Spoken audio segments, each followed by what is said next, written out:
Welcome back to the 76 Capital Sports Leadership Show. My name is Wayne Kimmel, managing partner of 76 Capital, the sports tech venture capital company. On this show, I interview top sports entrepreneurs, athletes, and executives who are shaping and many times changing the sports business industry. You can subscribe to our show on YouTube, Apple Podcasts, Spotify, and on our 76 Capital website. Welcome to the 76 Capital Sports Leadership Show. My guest today is Steve Delson. Steve won a Peabody Award while he was a reporter at ESPN. He's a New York Times best-selling author and documentary film producer who knows the media industry from the inside. Steve, while at ESPN, was an investigative reporter for Outside the Lines for 16 years. And now he is the founder and CEO of Delson Strategies. Steve, welcome to our 76 Capital Sports Leadership Show. Thank you for having me. I appreciate it. Well, I'm so excited. You're the inside guy. You were on Outside the Lines. You've had so many amazing experiences as a reporter. Maybe start from the beginning. Like, what got you into wanting to be involved in sports media? I was just one of those kids who grew up playing sports constantly. I grew up in Chicago, played football and basketball in the Chicago Public League, which is a really good league. And I was just around sports all the time. And I actually went to college at first thinking I was going to be a lawyer. And so I was studying political science, government. And then about halfway through college, I decided I wanted to be a sports writer. And I remember calling my dad and telling him that. And there was dead silence on the phone. I'm not going to be a lawyer. I'm going to write sports and basically be broke. So, and then of course, when I started to have some, success, he became my biggest fan. So I had just been around sports my whole life, went into sports writing right out of college, had a job at the Indio Daily News, which I used to joke that Indio was, 22 miles and a world away from Palm Springs. But it was actually a great first job. And I made $4.50 an hour or $180 a week. For about 2 years, but the Lakers used to train in Palm Springs back then in the off season. The Angels used to train in Palm Springs. They had some big golf tournaments, some big tennis tournaments. And they had some boxing matches. So by 2 years into my journalism career, I was already covering, professional sports.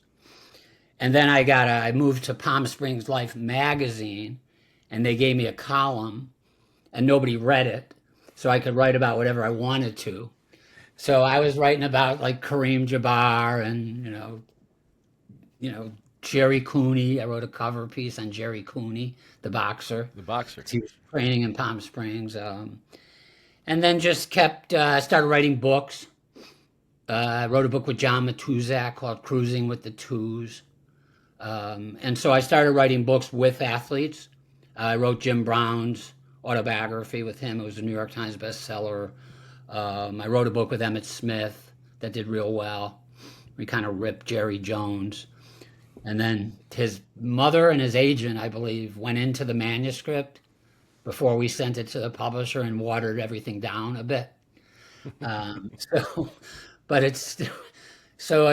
then it was I stumbled into television at like age 40. There's, Mark Shapiro? Sure. William Morris Endeavor, he's a superstar. Well, he was rocketing up the food chain at ESPN before I got there. And he interviewed me for a documentary on Jim Brown. He was a producer. And right after we were done, he said, "Have you ever thought about going into TV?" And I said, "No." And he said, "You ought to think about it." And that kind of planted the idea. And then about a year later or so, I think, Outside the Lines hired me. And I was there for the next 16 years. So kind of a random journey, but I think a lot of people's careers do go like that. Absolutely. Well, I got to ask you, what was it like spending time with Jim Brown and writing his book? Wild. He was the kind of guy where if you said something dumb, which I did, I was 30, he would call you on it, and especially if you said something dumb about race relations or something shallow, he would call you on it. How I got credibility with Brown was one day I went there and he was with his girlfriend, and I had just heard Tracy Chapman's record for the first time. And I gave him the tape. I said, "You got to listen to this." And he looked at his girlfriend and said, is Tracy Chapman good or something like that? And she was like, "Unbelievable." And so that was like a huge moment for me. I had a little credibility. And then it turned out to be like an amazing experience. I used to joke, like I wrote a book with Jim Brown when I was 30. I was never intimidated by anybody for the rest of my professional career. But it was a lot of fun. And then the thing about Brown that people didn't realize is that he was funny, because typically you'd see him on TV and he'd be talking about a cause or an issue. But he was really funny, and he was really good friends with Muhammad Ali, and people in Hollywood. He knew everybody, and he had wild stories. Buddies with Richard Pryor. He helped Pryor recover when Pryor blew himself up, I think. So he was very funny, and that came out in the book, that he had a sense of humor, because I put a lot of those funny stories in there, and helped soften his image a little bit, even though the book was real hard hitting. And then there was a book signing, or not a book signing, a book party at his house in the Hollywood Hills. And it was the most interesting party I've ever been to in my life, because there were like these 20-year-old white surfer kids and all these black activists who lived in LA. One time I came around the corner and my wife's little sister was holding court with Jim Brown and James Caan. I was like, Wow. yeah, like I'm never going to see that again. And he was very nice at the party. He, thanked me and was very gracious. And it was a great experience, and the book did well. So it was a lot of fun, interesting, educational. I wonder what Jim Brown would think about with how youth sports is going today, where they take a 10-year-old or a 12-year-old kid and they make them focus on one sport. I mean, you wouldn't have someone like Jim, Yeah, exactly. One of the best lacrosse players who ever lived. He got drafted by the Yankees when Casey Stengel was the manager for baseball. Yeah. I used to coach girls basketball for a long time, and when I would get, you know how you pick your team? When I would get towards the end of the roster, I would typically take like a couple kids who played soccer, a couple girls who played soccer who didn't know anything about basketball, but they tried out just because I knew they could move their feet and they would be balanced and they'd understand spacing. So yeah, I'm with you 100%. I mean, I think if you're a kid, you should play as many sports as you want to. There's plenty of time to zero in on one, when you get to that stage of your life. So you made your way from the sort of the newspaper and magazine world to ESPN. You were there for 16 years as a reporter for ESPN's Outside the Lines.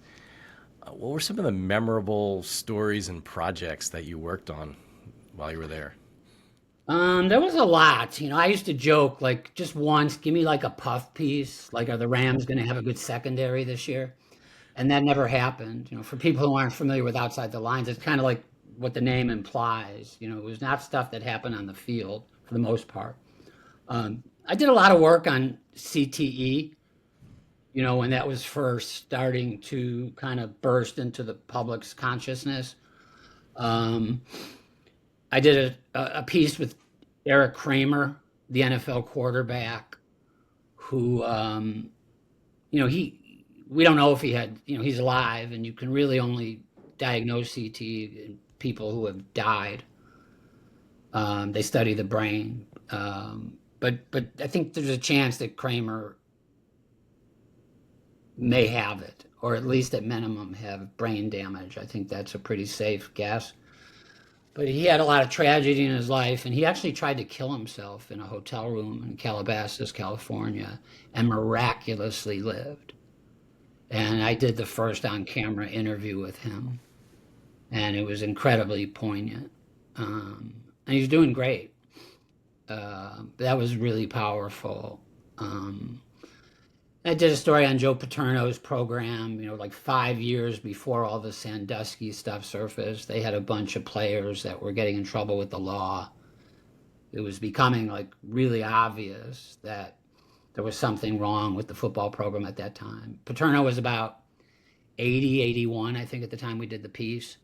And a bunch of guys were getting arrested. Some were getting charged. Some were pleading guilty. Some charges were dismissed. But we did a piece kind of looking at the whole series of events and interviewed the president, interviewed some former players, interviewed Paterno. And that was probably the single most memorable interview of my career. He accused me of being on a witch hunt. That's the word he used, because we had a lot of data about how many guys had been arrested and charged, and to me it was kind of a badge of honor a little bit, that because I knew we weren't on a witch hunt. So the fact that he said it, I kind of saw it as a badge of honor a little. And then I talked to a local reporter a couple weeks later, and he said he accused reporters of being on a witch hunt like once a week. So it wasn't quite, And the weird thing is that we really hit it off while we were chatting before the cameras went on. But one thing about Outside the Lines, and also about me, frankly, is we were really, really, really scrupulous about having our facts straight. I was almost psychotic about not going on the air with stuff unless I thought we had it nailed down.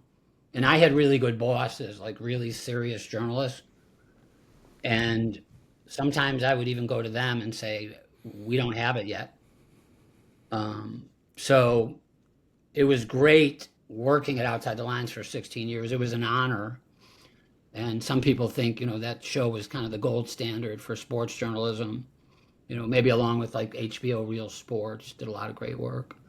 So there were a lot of memorable pieces.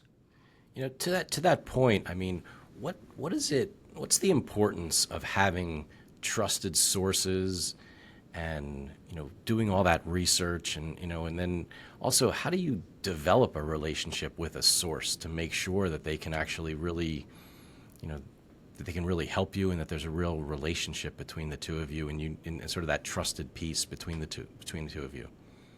Well, first you have to do a lot of research, like this, to make sure that the person that you're thinking of having as a source is credible, because people can BS you, I wrote a book about firefighters, and I very aggressively stayed away from the guys who I heard were just like good storytellers. And I went instead to the ones who had like won medals for saving lives, because I didn't want people that were good storytellers. I wanted people that were honest. And so same thing, as a reporter for Outside the Lines, you have to do some due diligence. And then, trust is just people, if you have integrity, if you are honest, most people can sense that and will begin to trust you. I did some stories with sexual assault survivors for Outside the Lines.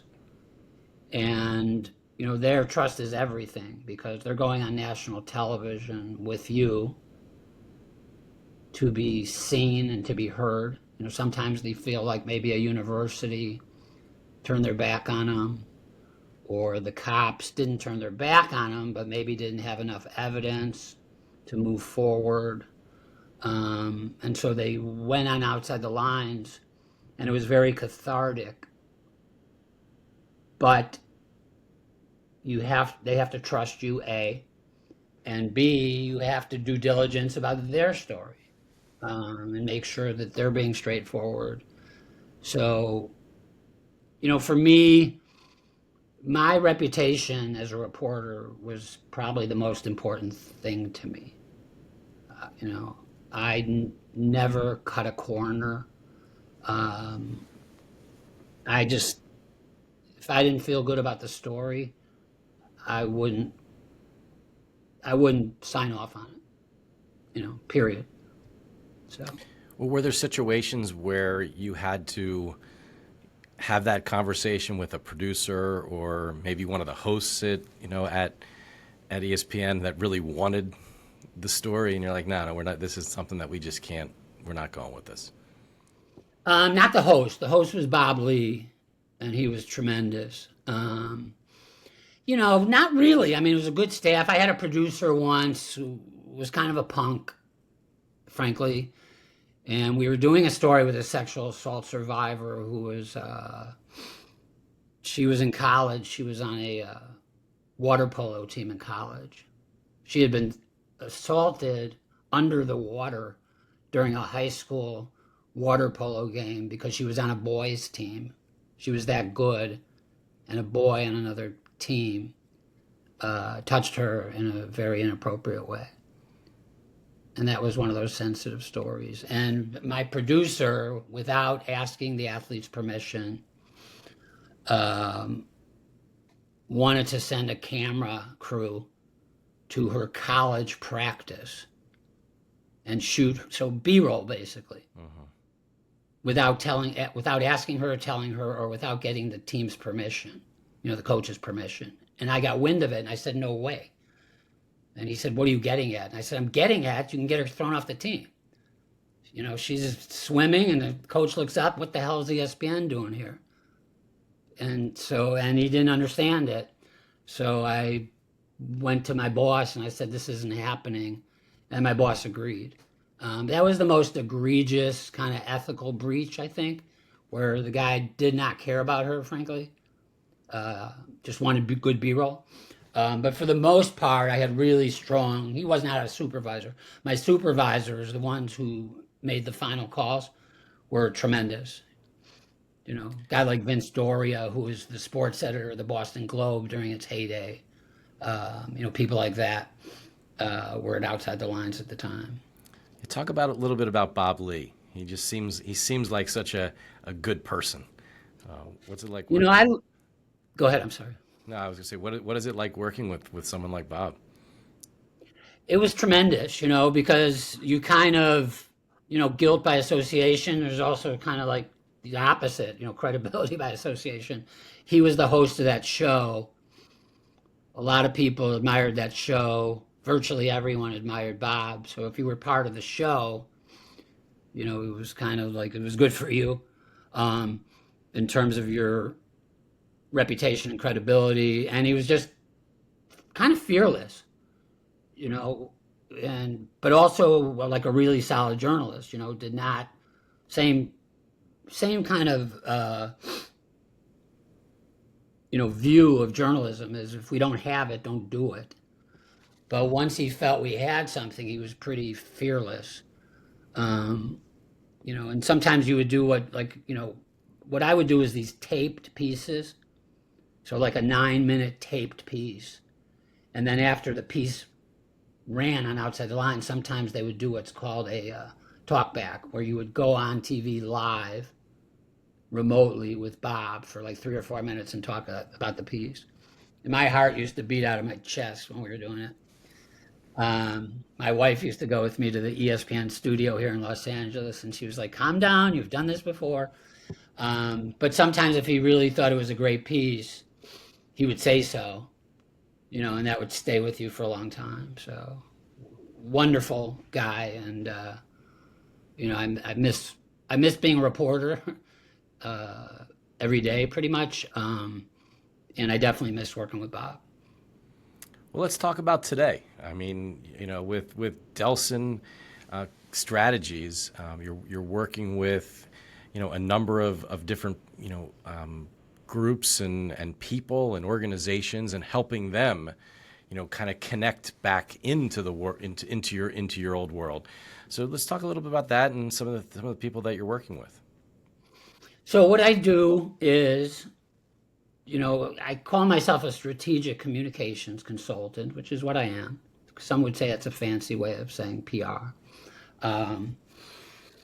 But what I do essentially for my clients is I get them media coverage. So which raises their profile, which is positive, that's good if, more consumers know about them, or potential investors know about them because they read about them in the Wall Street Journal. And I use a lot of the skills that I, used as a journalist. I know how to frame and pitch story ideas, or frame and pitch an executive to go on a podcast. Because I used to have to pitch my boss's stories at Outside the Lines. And those stories were expensive. So if you didn't know how to frame and pitch a story, you had no shot. And then I have a lot of media contacts, obviously. And I have a certain amount of credibility with journalists because I was an accomplished journalist. So it doesn't mean they'll cover my clients because I'm the one pitching them. Like if I start pitching garbage, I won't get anything. But they know I won't pitch garbage. And I don't spin ever. If my client doesn't like it, it's too bad. I will not spin. I will not lie to reporters. I won't do it. So really my specialty, like I said, is getting media coverage for my clients. One of my clients who I've been lucky enough to work with for the last probably 3 or 4 years is the Recording Academy and the Grammys. I get their CEO, Harvey Mason Jr., interviewed. And he's actually a former athlete. He played down a Final Four team at Arizona with Steve Kerr. And then I work with the college sports company, Adam Brenneman. I think you know Adam. Yeah. Typically about 60% of my client list, maybe 70, is in sports. I work with the Knight Commission on Intercollegiate Athletics. There was a college sports reform group that's been around for a long time. So yeah, I try to pride myself on being able to work in any industry that my client is in, by using my research skills to figure out what are the key issues in that industry, who are the good reporters, what are they covering, what can my client, meaning usually the CEO, what can they talk about, what's in their wheelhouse in terms of their expertise. So yeah, I do miss being a reporter, but I like what I'm doing now too. So when you look at today's sports media landscape, especially from a business perspective, right? One of the big things here at 76 Capital, we've been, talking about and really, letting people know that sports is an asset class and that there's opportunities to really grow a business in the world of sports. And what we've really seen also is just the number of sports business outlets continue to grow, and even to the point of where now, CNBC is covering sports like any other industry. That must be really exciting for you and for your clients. Yeah, it's great. And not only are there more outlets covering sports business, there's ones that have been around for a while that are continuing to improve, like Front Office Sports, for instance. It was always good, but right now I think it's particularly good. Sports Business Journal is particularly good. Sportico does a lot of great work. The Athletic, will cover sports business now. So yeah, pretty much everyone is recognized. And the thing about, I think why there's, I think readers or viewers find sports business interesting.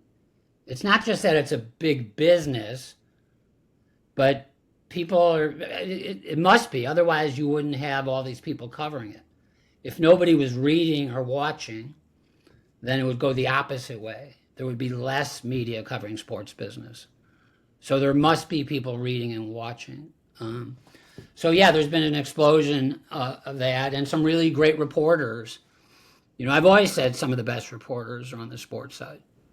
And in history, there's been, I don't recall any right off the bat, but there's been some great sports reporters who have moved over to what I call news, and were great. Because a lot of sports reporters are kind of scrappy. So yeah, it's been good for my clients. It's been good for the sports business community overall, and it's been good for the sports media. I think that people recognize that sports business is a big sector in this country. So what's sort of the best way, right, to deal with the press? How do you, what's some advice that you have, for people out there that want to be in the, covered by one of those amazing outlets that you mentioned? Well, do you mean dealing with the press if you're in a position like mine? Yes. Well, like I said before, be honest. It just, period. Right. Because your reputation's everything, and, presumably if you have a career, as a publicist, say, presumably you're in it for the long run. And you want people to know you as being honest and straightforward. The other thing about that is if the media perceives someone like me as being honest and straightforward, that's good for my client. It sends a positive message. Whereas if a client has some kind of slick, PR guy in a blue blazer who will say anything, that sends a bad message to the sports media. That can really backfire on a client or an entity. So I keep my pitches very concrete. I try to get rid of all the fat. I keep it specific. I know beforehand, for the most part, whether a reporter will cover something like what I'm pitching. Doesn't mean they'll say yes, but in other words, if somebody covers the shoe industry, you don't want to pitch them a story, on cars. But a lot of publicists try just email blasts and don't do enough homework. So, do your homework. Obviously, we all learned that in, fourth grade. And one thing that I do, which I think is actually a good idea for anybody, I typically operate on 2 tracks for every client. So one is media coverage focused specifically on them. So let's say Forbes would write a piece about a company, or the CEO of a company would go on Bloomberg Business of Sports podcast and primarily talk about their company.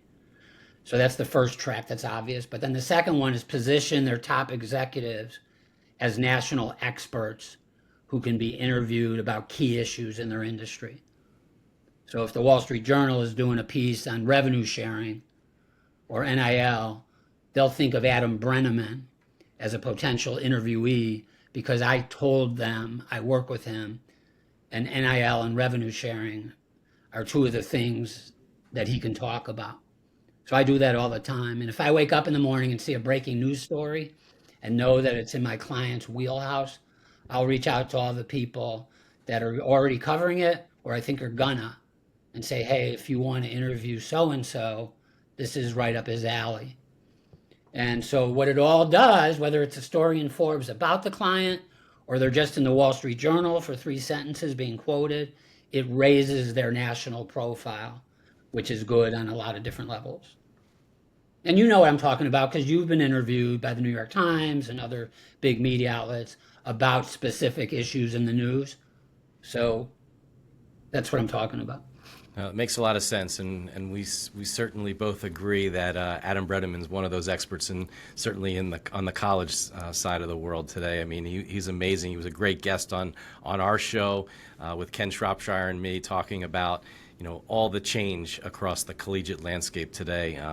So that's a great client for you to have, and a really good person. He's a good guy. He's going to be on ESPN Radio here in about a half hour. Oh, tremendous. That's tremendous. Yeah. So, actually, that's one of the things I wanted to really ask you about is all the different mediums that you have today, right? I mean, it was just print, right? It was kind of the newspaper and then the magazine, and now, moving on to TV, and now it's, and then you have radio and now social. How do you deal with all the different mediums that people that write on, and how do you get your clients out there across all of this? Just research. I mean, I wish I had a sexier answer, but that's really what it is. And understand too how to alter your pitch. Right. Like if I'm pitching somebody at the Associated Press for a written piece, I might pitch the exact same client to the Bloomberg Business of Sports podcast, but it's a different pitch. I'm not saying the exact same thing. So you have to know how to kind of tweak your pitch depending on who you're pitching. If you're pitching a TV piece, which is the hardest to get, like a national TV piece, you got to think about video, and you got to put in your pitch, like, maybe you could shoot him as he's got, at a meeting with a client, or maybe you can, shoot video of him or her, while they're working out. So you just really just research. The worst thing you can do if you're in my job is to not specify what and who you're pitching, and just write a pitch and send it to 1 million people and hope that somebody bites. That's a recipe for disaster. And also, I'm kind of on the radical fringe of thinking that press releases are useless. They're okay. They serve a certain purpose. But if that's the only way you try to get media coverage is by sending out press releases, you're not going to get it, because half the time, if you send it to a reporter, they may not read it. And if you send it over like the PR newswire, it doesn't go to reporters. It'll go typically to some editor at a newsroom who may have been laid off 6 months ago, or some electronic black hole, and nobody sees it.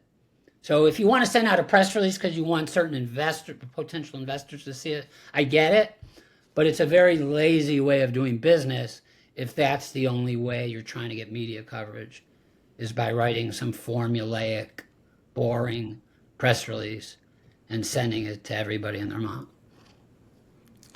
So what would you say, Steve, as we start to wind down here on our 76 Capital Sports Leadership Show, what is your maybe proudest moment of your career to date? Journalism, or just what I do now? However you want to answer it. I won a Peabody Award for a piece on CTE when I was at Outside The Lines. I interviewed Tony Dorsett and some other really good players, Leonard Marshall, Joe DeLamielleure, and they were talking about how they were dealing with. Let me back up real quick.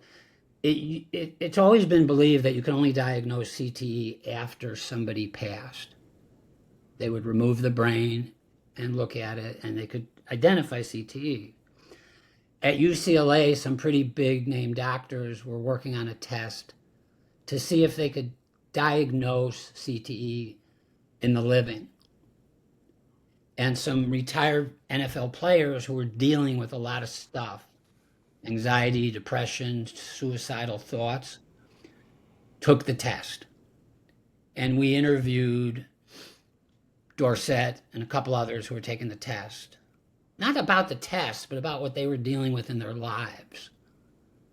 And it was very emotional and powerful. And Dorsett, who, from what I knew, was not really one to share a lot with the public, certainly not with the media, he was very open.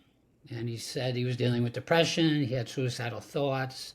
At one point, he said his own daughters were afraid of him, and that killed him. It was incredibly painful. So it was very moving, I think.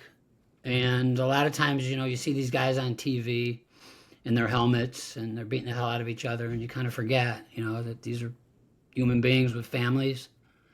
And those kind of pieces, were probably the most gratifying for me. And so winning a Peabody for that. And that piece was part of a bundle with a couple other pieces that Outside the Lines did. And all three of the pieces and their reporters and producers won Peabodys. And we get to go up on the stage all together. And Bryan Cranston was there, and Key and Peele was the cast from Orange is the New Black. And it was pretty exciting. That's amazing. That's amazing. One last thing. I mean, when you kind of look back over your career over the last 30 plus years or so in journalism and communications and all the things that you're doing, one of the big groups of listeners and viewers of our 76 Capital Sports Leadership Show are people who are trying to break into the sports industry, who want to be, like what like you, and be able to have the career like you've had. What are a couple of things that you would advise young people to do to be successful across the sports industry? That's a good question. I'd say one of them is take any job you can get right out of college, as long as you can get by financially. Like I said, I literally $4.50 an hour for my first job, $180 a week, in a small town in the desert. But I learned my craft. So that's number one, is get in. Don't look for the perfect job out of college. It ain't going to happen. Probably not going to happen. So get in, learn. And then the other thing is obvious, but it's so important, I think, is just network like crazy. I was part of a layoff at ESPN in 2017 where they let go of 100 journalists in one day. And I had just won 2 journalism awards the day before, literally the day before. So I was in shock, to say the least. But I started reaching out to all these people, first for another journalism job, just asking people, have you heard of anything? And then when I decided to go into communications, I started networking with people in communications, and I was astonished. And it was very healing after the trauma of being laid off to see how helpful people were. It was unbelievable. I know this guy who works at Real Sports, or I know this woman who works at, the Washington Post, or who works at Rogers & Cowan, the PR firm. And so don't be afraid to ask for help in getting where you want to go. And then conversely, once you have that experience and people help you, you will help other people during your journey. And, so I guess those are probably the 2 things that jump out is get going, get a job. Don't worry about if it's perfect, and network as much as possible, and pick people's brains. If they're willing to get on the phone with you, ask them the key questions that you want to know so you learn more about the job you're looking for. Really helpful. Well, Steve, thank you so much for joining us on our 76 Capital Sports Leadership Show. How can people reach out to you if they're interested in your services at Delson Strategies? They can email me, steve@delson.com. And Delson is DELSOHN, so steve@delson.com. Or they can just Google Delson Strategies, and it'll take you to my website. Sounds great. Well, thanks so much. Good luck with all your clients and everything you're working on, and hopefully we can find more ways to work together in the future. Thanks again for being a great guest. You're a good interviewer. Thank you. On behalf of the entire 76 Capital team, thank you for joining us for this edition of our Sports Leadership Show. Please remember to subscribe to our show on your favorite podcast network or on the 76 Capital website. You can also explore the hundreds of episodes we've produced over the past several years on those same networks. And as always, go out there and make it happen.